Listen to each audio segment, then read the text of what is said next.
আল্লাহ নবী সাল্লাল্লাহু আলাইহি সাল্লাম বলেন, ইউসবিহুর রাজুলু মুমিনান ওয়া ইউমসি কাফিরান। সকালবেলা একজন ব্যক্তি থাকবে মুমিন, সন্ধ্যা হতে হতেই হয়ে যাবে কাফের। ওয়া ইউমসি মুমিনান ওয়া ইউসবিহু কাফিরা। সন্ধ্যায় ছিল মুমিন, সকাল হতে হতেই হয়ে যাবে কাফের। মানে সকাল বিকাল পাল্টে যাবে। ইয়াবিউ দীনাহু বিআরাদিম মিনাদ দুনিয়া। দুনিয়ার সামান্য কিছু পাওয়ার আশায় দিনকে বিক্রি করে দিবে। তো আসলে এটা যেমন একটা বিষয় যে ফিতনা, বিভিন্ন মুখী বহু রকমের প্রচারণা, বহু কিছু, এর কারণে নেক আমলের সুযোগ মিলবে না। এক একটা মাহফিলে আপনারা লম্বা সময় ওয়াজ শুনে বহু সুবহানাল্লাহ, আলহামদুলিল্লাহ, আল্লাহু আকবার বলতে পারতেন, এগুলাতে নেকি আসতো। হতে পারে আর এই সুযোগ মিলল না। তাইলে এরকম নেক আমলের সুযোগ যার হাতে যখন আছে, যতটুকু, ততক্ষণ বলতে থাকে। আমার সবাই জিজ্ঞাসা করতেছে যে হুজুর মাহফিল সামনের গুলো চলবে না। আমি যতক্ষণ আল্লাহর কথা বলতে পারি অতক্ষণ বলতে হবে। যেই মিনিটে বলতে পারলাম ওইটাই লাভ হইল। 1 মিনিট 1 মিনিটে লাভ, 10 সেকেন্ড 10 সেকেন্ডে লাভ। সুবহানাল্লাহ একবার বললে লাভ। একবার বললে কি বলেন?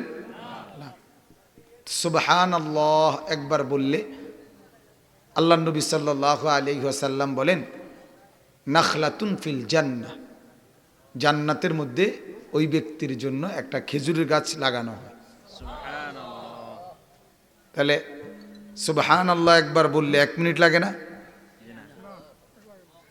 10 সেকেন্ডও লাগে না, 10 সেকেন্ডও লাগে না।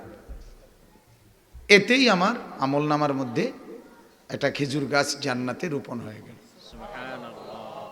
আরেক হাদিসে আছে আল্লাহ নবী সাল্লাল্লাহু আলাইহি সাল্লাম বলেন, সুবহানাল্লাহ আ'যামু মিন উহুদ। একবার সুবহানাল্লাহ বললে উহুদ পাহাড়ের চাইতে ভারী নেকি দেওয়া হয়। তাইলে একবার বলাতে তাহলে বোঝা গেল মুমিনের 1 সেকেন্ডের আমলের মধ্যেও লাভ। ওই যেটা লাভ আইলো না আমার, আমি একবার বললাম আমার উহুদ পাহাড়ের চাইতে ভারী নেকি হলো। তাহলে একবার 1 সেকেন্ড বলতে পারলো মুমিনের সেকেন্ডে সেকেন্ডে নেকি। যদি সে চিন্তা করে, কামাই করতে জানে, চালাক হয়, সে সেকেন্ডে সেকেন্ডে রোজগার করতে পারে, পলকে পলকে রোজগার করতে পারে। আল্লাহ তাআলা বলছে, বান্দা আমি তো এটাই চাইছিলাম, তোমরা তো বুঝলা না, তোমরা তো বুঝলা না। আমাকে ডাকতে বলছি আমি, হাঁটতে হাঁটতে, চলতে চলতে, উঠতে উঠতে, বসতে বসতে, তোমরা গুরুত্বই দিলা না, এটা বুঝলাই না। এজন্য আমি বলতেছিলাম বাজান, আল্লাহর কথা বলা, আল্লাহর কথা শোনা, এইটার তৌফিক পাওয়া আল্লাহর পক্ষ থেকে, সুযোগ পাওয়া, এটাও অনেক বড় নেয়ামত। এজন্য আজকে যে বসতে পারছেন, এখন যে বসতে পারছেন, এখনই ফিকির করবেন যে আসলে নেক আমল কদ্দুর হয়েছে। ওয়াল তানজুর নাফসুম মা কদ্দামাত লিগাদ। আল্লাহ বলেন, ইমানদার তোমরা প্রত্যেকেই লক্ষ্য করো, আগামীকাল কিয়ামত, আর এর জন্য আজ তুমি কি পাঠাইছো। কিয়ামত কোন দিন? আগামীকাল। এই কথার 3 তাফসির, এই কথার 3টা ব্যাখ্যা। 1 নাম্বার হলো আখিরাতের তুলনায়, পরকালের তুলনায় গোটা পৃথিবীর হায়াতটা একদিন। গোটা পৃথিবীর সময়সীমাটা কয়দিন? আর আখিরাত আগামী দিন। এ কথার দ্বিতীয় অর্থ হইল আজকের থেকে আগামী দিন, আজ আর আগামী দিন এটা যেমন কাছাকাছি, আমি এবং আখেরাত এমন কাছাকাছি, পরকাল এমন কাছাকাছি। তৃতীয় অর্থ হল আজ যেহেতু বললাম তাহলে আগামীকাল আসবেই, তাহলে আগামীকাল যেমন নিশ্চিত, আজ বলাতে আগামীকাল কি নিশ্চিত, আখিরাতও এমন নিশ্চিত। এজন্য আল্লাহ তাআলা বলেন আখিরাত নিশ্চিত। আল্লাহ তাআলা বলেন আখিরাত খুব কাছাকাছি। আল্লাহ তাআলা বলেন আখিরাত অনেক লম্বা। অতএব তুমি সেটার জন্য কি করেছো, আজকে কি পাঠাইলা, এটা একটু খেয়াল করো। এজন্য আসলে মানসিকভাবে সব সময় পেরেশানিতে থাকি, অস্থিরতায় ভুগি, যে আসলেই জমিনের হালাত, মানুষের হালাত, পরিবেশ পরিস্থিতির হালাত সব দিকেই মনে হয় যেন চেষ্টা যে কিভাবে আল্লাহর কথা, কোরআনের কথা, আখিরাত আর পরকালের কথা কম হয়। অধিকাংশ মানুষের চেষ্টাই মনে হয় যেন এটাই। এই জন্য বলতেছি আসলে আল্লাহর কথা বলার পরিবেশ শেষ পর্যন্ত কয়দিন থাকে বলা যায় না। একদিকে করোনা, একদিকে সরকারি বিধিনিষেধ, আরেকদিকে নাস্তিক মুরতাদদের প্রচারণা, আরেকদিকে ইসলামের দুশমনদের বহুমুখী ষড়যন্ত্র। হ্যাঁ, এগুলো তো আছেই, চলমান, ঠিক না? এগুলো তো চলমান। আপনার সাংবাদিক নিজের থেকে জিজ্ঞাসা করতেছে, বলে নাই উনি, স্বাস্থ্য সচিব বলে নাই কিছু, উনি বলছে যে ঘরোয়া পরিবেশে, হ্যাঁ, ঘরোয়া পরিবেশ ছাড়া বাহিরে খোলা ময়দানে কিছু করা যাবে না। ওরা ইচ্ছা করে জিগাইতেছে বারবার, ঘরোয়া পরিবেশে ভিতরে মাহফিল করুন যাবে, কিন্তু এটা জিজ্ঞেস কেন বারবার? বুঝেন না হিসাবটা আপনার?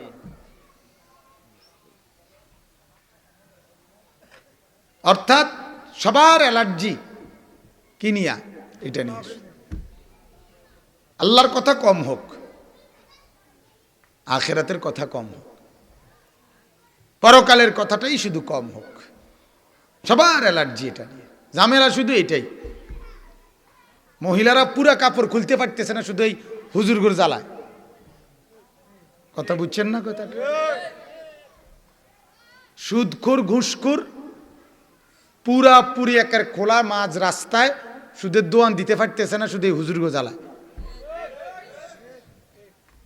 ফেন্সিখোর, বাবাখোর, ডাইলখোর খোলামেলা বিক্রি করতে পারতেছে না ইয়াবা, শুধু এই হুজুর মসজিদ মাদ্রাসা এখনো এগুলোর জ্বালাতনের কারণে।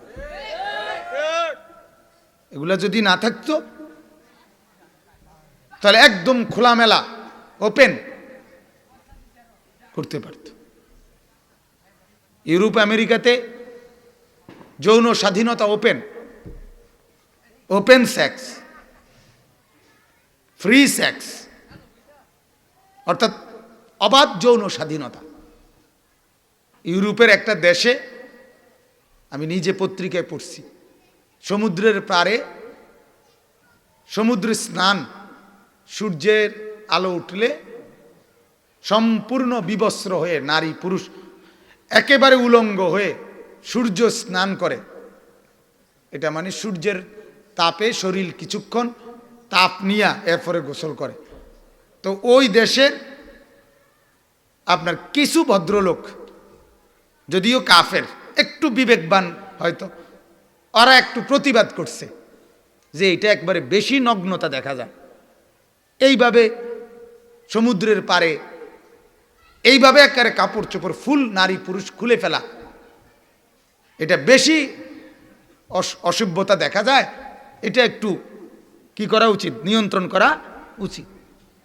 পত্রিকায় আসছে যে, আরে আমি পড়ছি পত্রিকা, পত্রিকা আসছে যে ওই নারীরা, ওই পুরুষরা ওই দেশের রাজধানীর প্রধান সড়কে সম্পূর্ণ বিবস্ত্র হয়ে তারা প্রতিবাদ মিছিল করছে যে এটা আমাদের অধিকার, এটা ব্যক্তি স্বাধীনতা,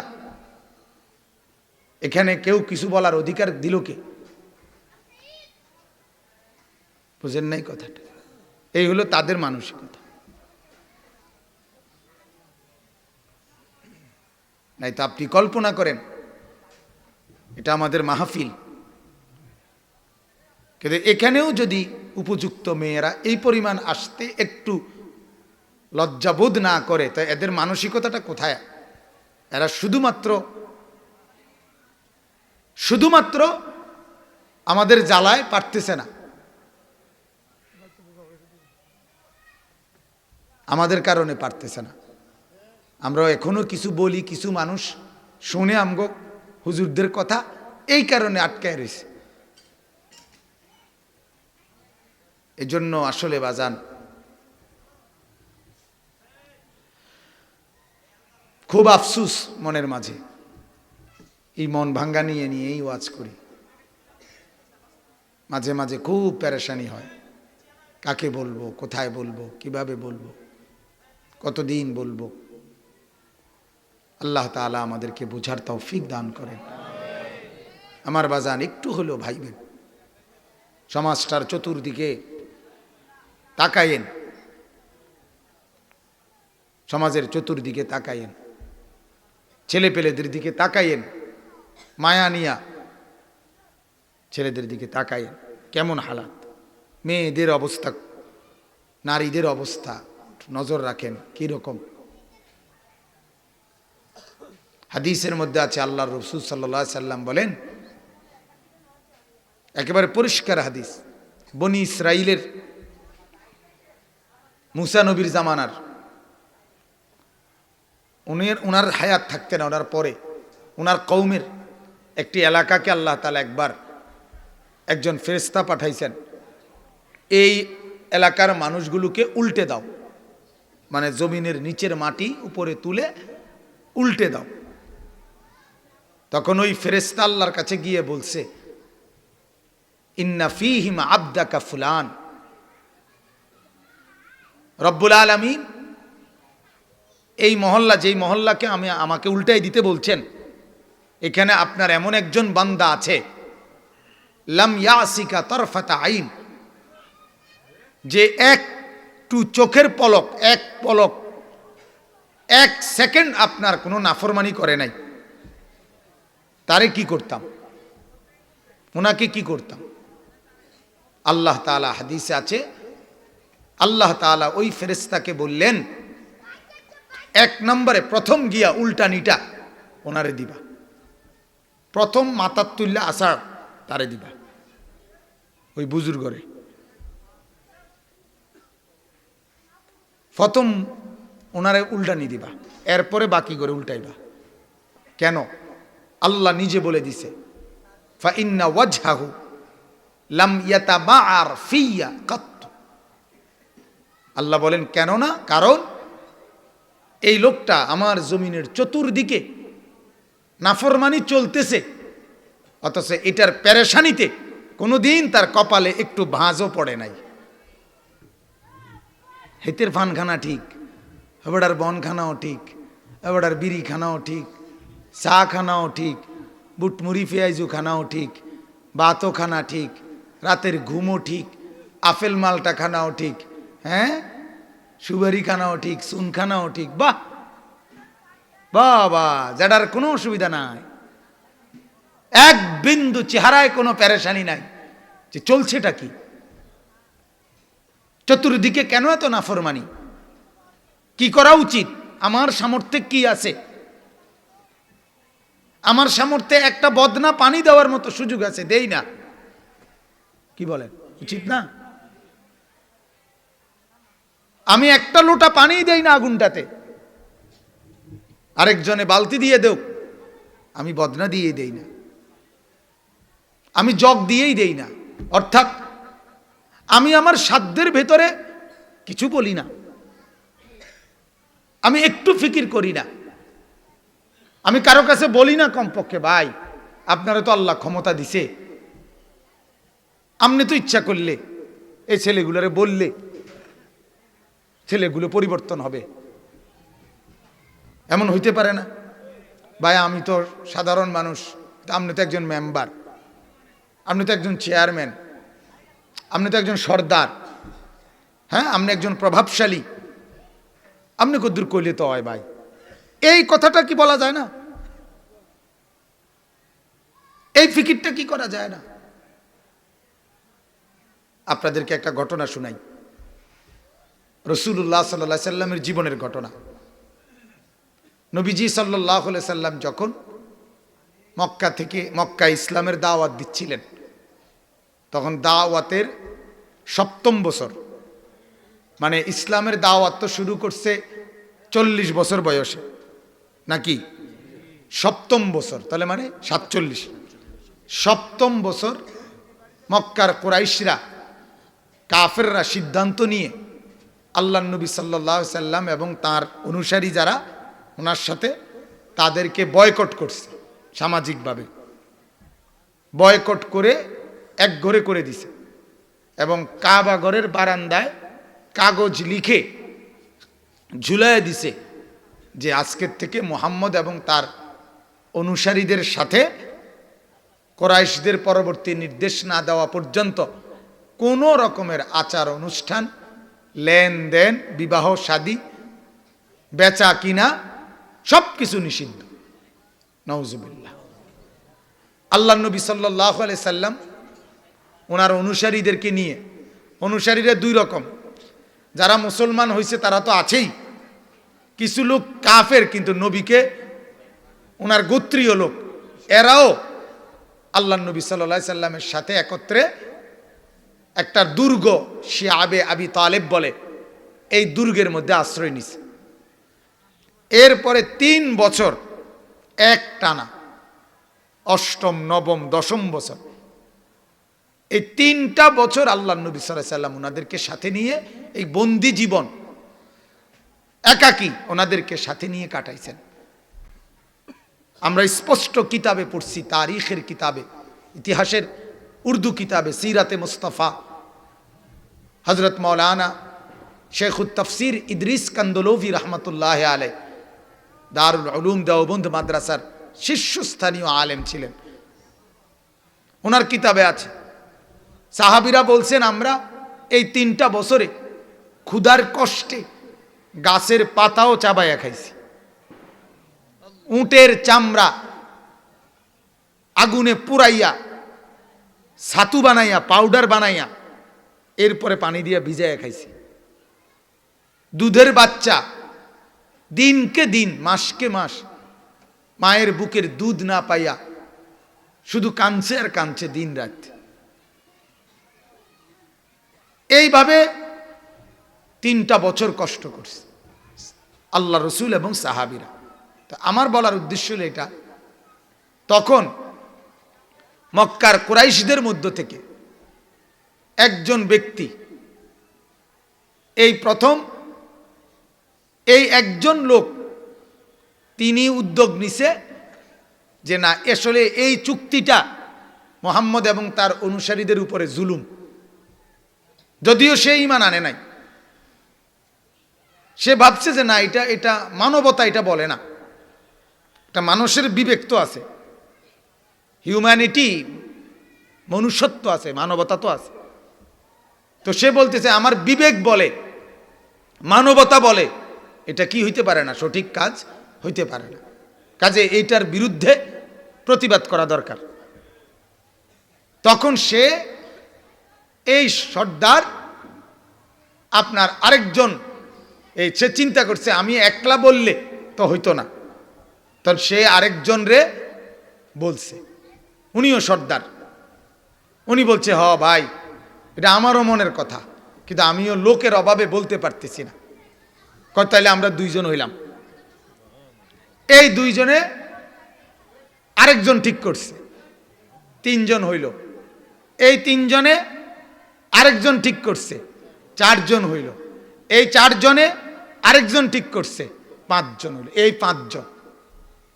এই পাঁচজন আপনার সিদ্ধান্ত নিছে পরে, অথচ ওনারা পাঁচজনই কাফের, কিন্তু ওনারার কাছে মনে হয়েছে যে এটা মানবতা না।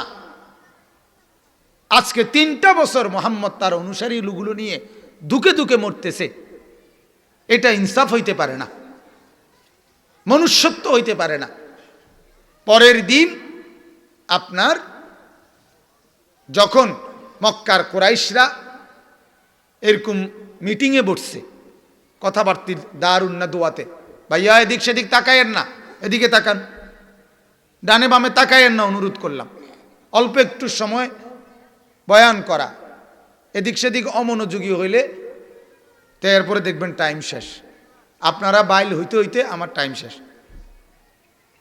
তো এই কারণে বলতেছি যে এই পাঁচজনে নিয়ত আগের থেকে প্ল্যান করে নিছে যে কালকে আমরা মিটিংয়ে, মানে ওই পরামর্শ সভায় বমু আলগা আলগা, একসাথে না, এখানে একজন হেনে একজন হেনে একজন, মানে সরায় সরায় বসবো আর কি আমরা, আলগা আলগা, যাতে একজন একসাথে বইছি এটা যাতে বোঝা না যায়। তো পাঁচজন বসছে পাঁচখান দিয়া, আবুল বাখতারি, আবুল আসওয়াদ, এরকম আরো কি কি নাম যেন। তো প্রথম একজন কথা উঠাইছে পরের দিন আর কি মিটিংয়ে, যে দেখুন সবার কাছে আমার একটা প্রস্তাব, এটা আমার একটা মনের কথা, আমার ব্যক্তিগত অভিমত, মুহাম্মদের সাথে এবং তার অনুসারীদের সাথে এই আচরণটা ঠিক হইতেছে না, এটা একটা অন্যায় আচরণ হচ্ছে, এটা আসলে উচিত হচ্ছে না।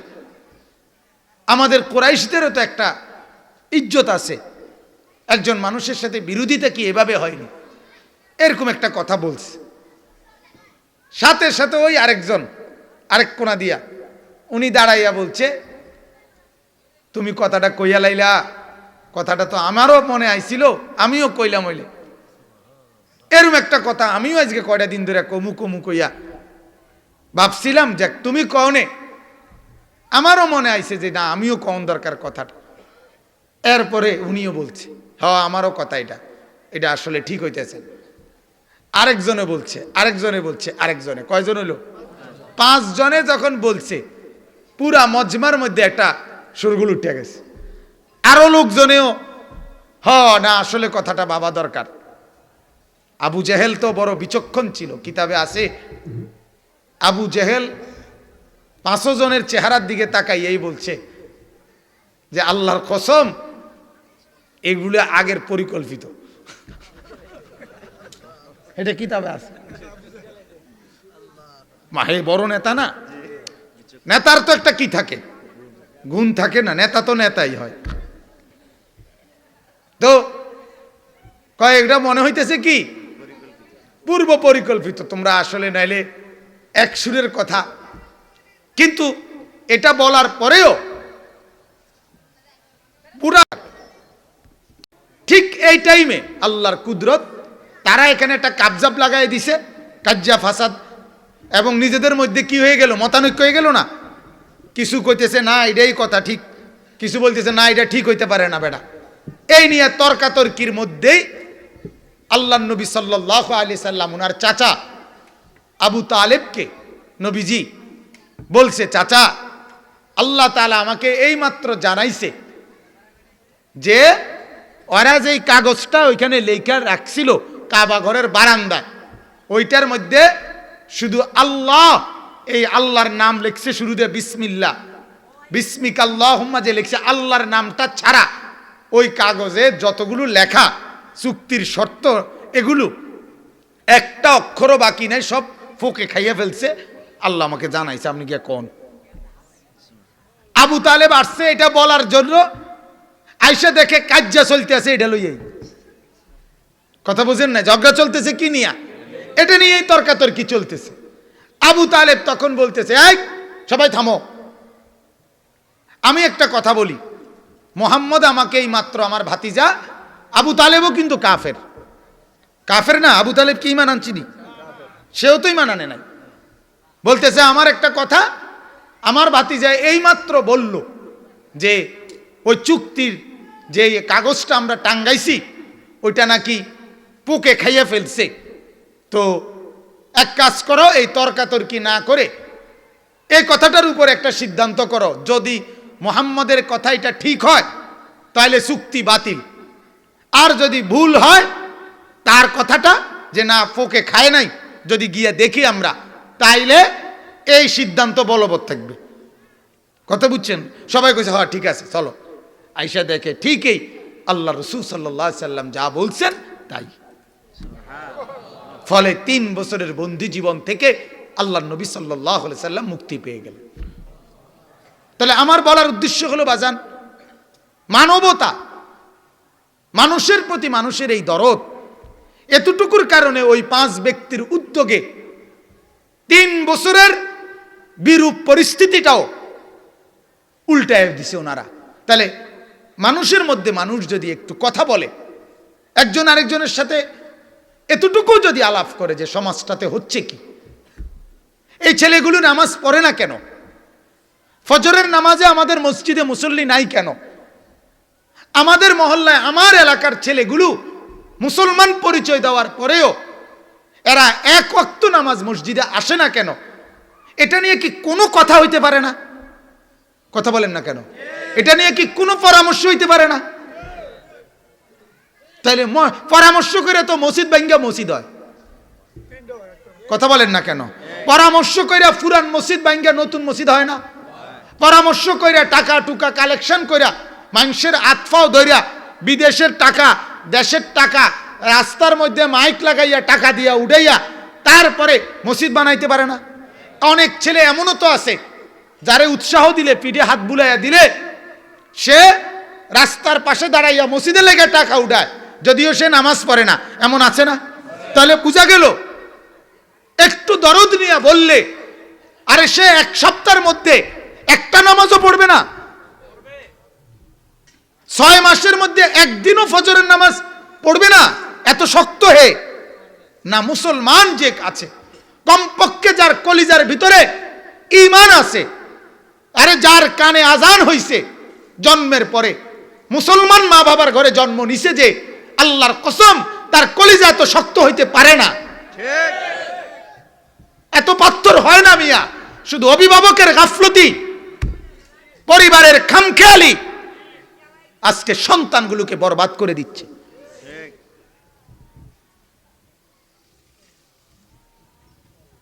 এটা হলো মেন সমস্যা। আমি এজন্য আমার একটা শক্ত কথা, এটা পরিষ্কার কথা, আজকে মা বাবা এরাও চূড়ান্ত পর্যায়ের স্বার্থপর, এগুলো স্বার্থপর। এগুলোর কথা হইল শুধু ভাত তরকারির বুঝ হইতে হইব। আমার চাকরি করবি, নয় দোকানদারি করবি, নয় ব্যবসা করবি, নয় বিদেশ যাবি, নয় টাকা কামাইবি, টাকা দরকার, যেমনে করস করস। মা বাপের বুঝ হইল এটা, আমার টেয়ার বুঝ হইলে হইছে, টাকার বুঝ হইলে হইছে। টাকা দরকার আমার, তোর চরিত্র থাকুক বা না থাকুক, তোর আখেরাত থাকুক বা না থাকুক, আমার টাকা দরকার। কিন্তু আল্লাহর কসম আমি স্পষ্ট বলি, আমার স্পষ্ট মনে আছে আমার বাবা বলছে যে ফুত আমার টাকা দরকার নাই, আমার পড়া দরকার। আমার মা বলছে আমার টাকা দরকার নাই, আমার পড়া দরকার। মায়ের চোখের পানি, বাবার কঠোর শাসন, দুইটা মিলছে। আল্লাহ তাআলা 5 ভাই, আমরা 5 ভাই আলেমে দ্বীন হইছে আলহামদুলিল্লাহ। দুটোটাই ছিল, মার চোখের পানি, বাবার কঠোর শাসন। আমি জীবনে একবার, শুধু আমার পড়ালেখার হায়াতে আমি একবার বলছিলাম আব্বারে, শুধু আব্বা আমি এই মাদ্রাসায় পড়তাম না, একটা মাদ্রাসার ব্যাপারে, মানে মাদ্রাসার তো ফরুম কিন্তু এটা পড়তাম না। কথাটা বুঝছেন না?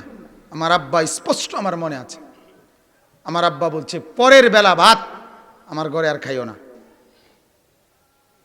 পরের লোকমা ভাত আমার ঘরে খাইও না, আমার ঘরের ভাত একদম নিষেধ করে দিলাম, বাইরও, এখনই বাইরও, যেখানে গিয়া ভাত মিলে হেনে খাও, তোমার কামাই করে তুমি যেটা মনে করে দেখো, বাইরও। পরে সুন্দর করে মাদ্রাসাত গেছি গিয়া, কথা বুঝছেন? বাবার কঠোর শাসন ছিল, পরের লোকমা ভাত নিষেধ করে দিয়েছে যে ভাত খাইও না ঘরে আমার। আর আজকে 8 বছরের বাচ্চাটা, 10 বছরের বাচ্চা, 10 বছরের একটা বাচ্চার উপরও কি মুসলমানের কোনো কন্ট্রোল নাই? ক্লাস 8-এ পড়ুন একটা ছেলের উপরে মা বাবার কোনো নিয়ন্ত্রণ নাই। কথা বলেন না কেন? তাহলে ওই ছেলেটাকে একটাবার বলে না কেন যে তুই নামাজ পড়বি কোন দিন? বলেন মিয়া, কেন এত ডাকাত হয়ে গেলাম? কেন এত পাষাণ হয়ে গেলাম? হায় হায় হায় হায়, আহারে মুসলমান, এতগুলো ছেলে এই দোকানগুলোর মধ্যে যে আড্ডা দিচ্ছে, এগুলো মাগরিবের নামাজ পড়ছে? আমি তো মাগরিবের, আমার বয়ান এখানে মাগরিবের নামাজের পরে আবু বকর ভাইয়ের সাথে আমি কথা বলছি, মৌলানা আবু বকরের সাথে। এরপরে আমি জামাত পড়ে ওই যে আব্দুল মজিদ কলেজের গেটের সাথে একটা ছোট্ট মসজিদ আছে, টিনের ঘরের একটা মসজিদ, ওইখানে জামাত পড়ে আবার টান দিয়ে আইসা তো এনে বয়ানে ঢুকছি। তাহলে আমার ওয়াজ এটা যেমন দরকার, আমার নামাজ তার চাইতে কোটি গুণ বেশি দরকার। এদের নামাজ কোথায়? এরা কোন দিন নামাজ পড়বে বাজান? এদেরকে কে ফিরাবে? আপনারা বলেন। আমারা যদি বলেন, আমি আপনাদের কাছে গিয়ে কান্দি, আপনাদের বুকে ধরে কাঁদি। আপনারা বলেন। আশ্চর্য, আমার অবাক লাগছে যে মানে পোলা কি কইল। আহারে, হায় হায় হায় হায়, এত পচে গেলাম। অথচ মানুষের যেই কোনো মানুষ এটা বুঝে, গাছের গোড়া শক্ত অংশ এত সকালে তো ভাঙ্গে যায় না। তাহলে একটা 18-20 বছরের যুবক এত সকাল তো নষ্ট হয়ে যাওয়ার কথা না। এখন তো তাগড়ার সময়, এই সময়টাও তার এক ওয়াক্ত নামাজ পড়তে মন চায় না। এ ভবিষ্যতে করবেটা কি? যে ছেলেগুলো আজকে বড় হইতেছে এক ওয়াক্ত নামাজ না পড়ে, এদের সন্তান মসজিদকেও তো স্বীকার করবে না। কথা বলেন না কেন? এদের সন্তান তো কোরআনকেও স্বীকার করবে। কোরআন আবার কি আপনারা জানেন? এই যে রাসূলুল্লাহ সাল্লাল্লাহু আলাইহি সাল্লাম যেই কওম কুরাইশের কাছে ইসলামের দাওয়াত দিছে, তারা আল্লাহর নবীকে বলতো, মুহাম্মদের কিতা কও, কবর কিতা, আখিরাত কি, কবর থেকে আবার কেমনে উড়াইব? এই কোরআনে আছে, ওয়াদারাবা লানা মাসালান ওয়া নাসিয়া খালকা ক্বালা মান ইউহয়িল ইযামা ওয়া হিয়া রামীম। মক্কার কুরাইশের এক কাফের বলতে নবীকে, মুহাম্মদ যেই হাড্ডি গুঁড়া হইয়া পাউডার পাউডার হয়ে গেছে, মাটির সাথে মিশে গেছে, এটারে তোমার খোদায় কেমনে উড়াইব? তার মানে এরা আখিরাত চিনতেছে না। কথাটা আমার বুঝছেন? এরা পরকাল চিনতেছে না, এরা কবর বুঝতেছে না। অথচ এই কথাটা যারা বলতেছে, আমার কথাটা বুঝছেন তো? একজন হইলে একজনই বুঝেন।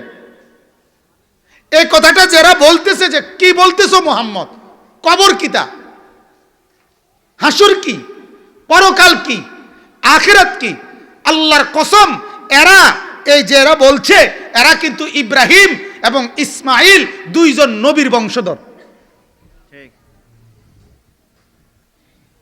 এদের পূর্বপুরুষ নবী,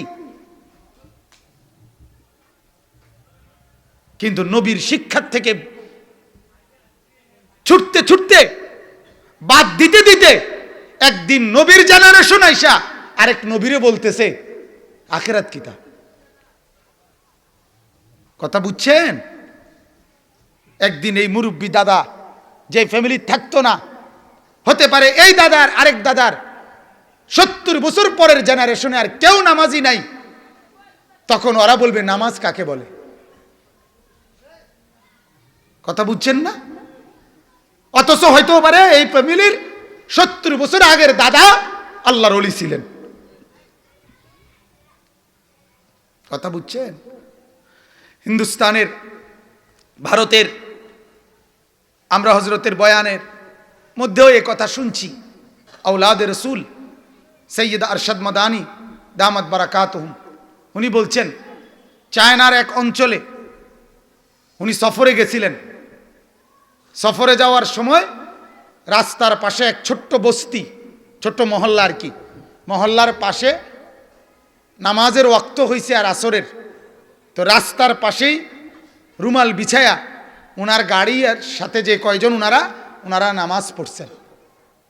তো ওই ঠিক যেখানে দাঁড়াইয়া নামাজ পড়ছেন ওই বরাবর যেই ঘর, ওই ঘর থেকে এক বুড়ো মহিলা, সত্য ঘটনা, বুড়ো মহিলা আইসা ওনাদের সামনে দাঁড়াইয়া বলছে, তোমরা এটা কি করলা? এই যে এখন, তখন ওই যে চায়নার যেই দোভাষী সে বুঝাই দিছে যে এটা আমাদের ধর্মের প্রেয়ার, মানে প্রার্থনা।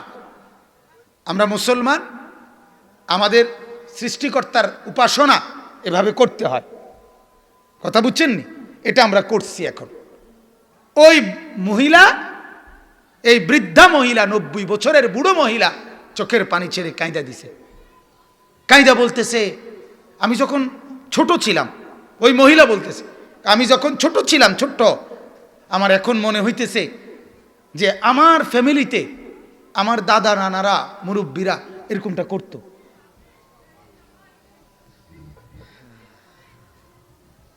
এরকমটা করত। আচ্ছা, তোমাদের এটা দেখে আমার ওই স্মৃতি মনে হয়েছে। কথা বুঝছে? অর্থাৎ আজ থেকে 70 বছর আগের পূর্বপুরুষ মুসলমান ছিল, 70 বছর পরে ইমান ইসলাম হারাইয়া নিজেদের পরিচয় আর জানে না। আমার অনুরোধ বাজান, আমার অনুরোধ, আপনারা আপনাদের ফ্যামিলি এভাবে ছেড়ে যায়েন না।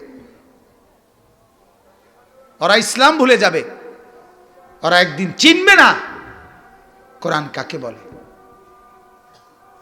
একদিন ভুলেই যাবে, চিনবে না। একদিন তারা কোরআন চিনবেই না।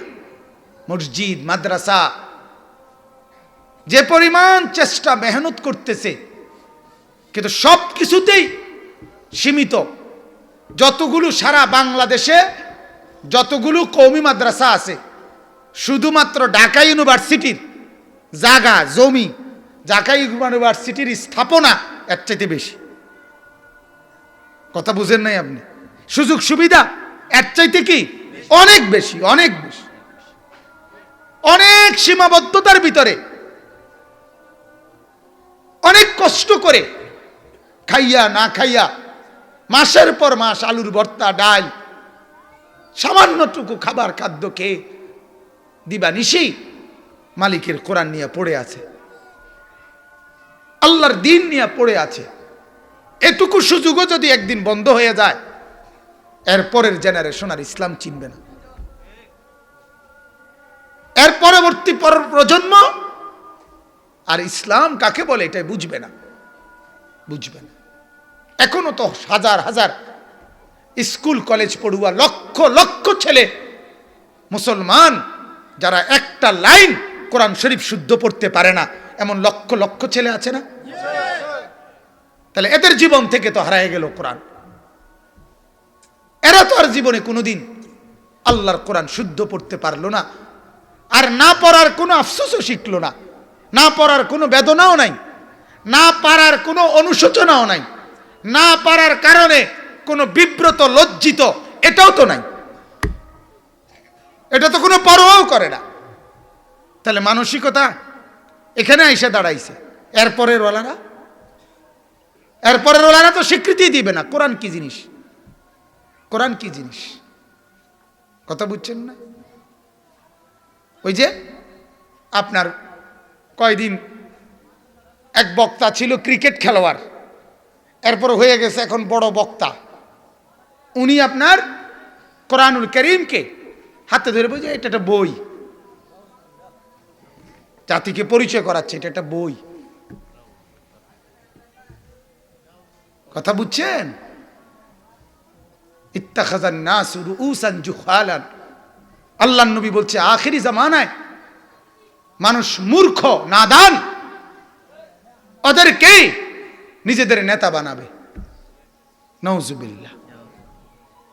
আল্লাহ আমাদেরকে মাফ করে দেন। এজন্য আমার বাপ, আসলে আমি আমার মনের ব্যথার থেকে এই কথাগুলো বললাম, কাউরে কষ্ট দেওয়া না, শুধু এই একটি মাহফিল নিয়ে কোনো মাথা ব্যথা না। কিন্তু আমি আপনাদের কাছে অনুরোধ করছি, আপনারা যারা বসছেন, ছেলেরা যারা তোমরা মাশাআল্লাহ এখন আইসা বসছো, তোমাদের কাছে অনুরোধ বাজান, ওয়াজ মাহফিলের দিন আল্লাহর কোরআন যেখানে হয় সেদিন তুমি এই দোকানপাটে হাঁটতো না, সেদিনের এই বুট, সেদিনের বাদাম প্রয়োজনে না খাও, ওই দিনের চটপুটি না খাও। কারণ আল্লাহর কোরআন একটা দিন, একটা ঘন্টা পুরা বন্ধু বান্ধব দুনিয়াবি ব্যস্ততার থেকে আলাদা হয়ে আল্লাহর কোরআনের কথা একটু শোনো, তাহলে ফায়দা হবে, কলিজায় নূর আসবে। আপনাদের কাছে অনুরোধ, আপনারা একটু ফিকির করবেন, যে যেখানে মাহফিল করার। আমার কথা হলো, কেউ রাগ হোক, দোকানদাররা রাগ হোক, এতে আমার কিছু করার নাই, আমার কোনো কিছু করার নাই। কিন্তু তারা জবাব দিক, একজন বুট দোকানদার জবাব দিক, তার নামাজের টাইম হবে কোন দিন, কথা বলেন না, সে বলুক। তাহলে একজন চটপটি দোকানদার বলুক যে বাবা তোমার নামাজের ওয়াক্ত হবে কোন দিন। তুমি কি মরবা না? কথা বলেন না। তোমার কি আখিরাত নাই? তো তোমারে ফিরাবে কে? তোমার কি কোনো কথা শোনা দরকার নেই? আল্লাহ আমাদেরকে বুঝার তৌফিক দান করেন।